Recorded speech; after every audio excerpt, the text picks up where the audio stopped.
In today's video, I'm going to teach you how to clone a Webflow website. First, open Webflow in your browser and head to your site's area. This is your main home base where all of your projects live. If you find yourself elsewhere in the app, just look for the dashboard link at the top to return to your list of sites.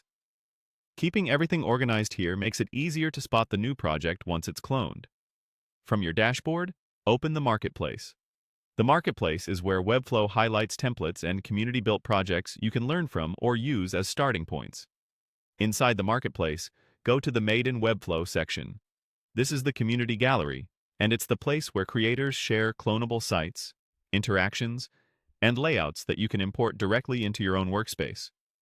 Once you're in Made in Webflow, look for the filtering and sorting options near the top of the page.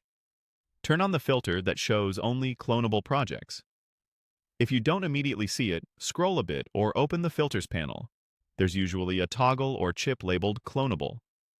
With that filter active, you'll now be browsing projects that explicitly allow cloning. You can also use the search bar or categories to narrow down styles or features you're looking for. Click into a project that catches your eye to open its details page. Take a moment to scan the preview and description so you know what's included. Some creators note licensing, attribution preferences, or external assets like fonts or scripts. Good to be aware of that before you proceed. When you're ready, click the Clone in Webflow button. This tells Webflow to copy that project into your account. You'll be prompted to confirm or choose a workspace and site name. Pick the workspace where you want the project to live, then click Create Site.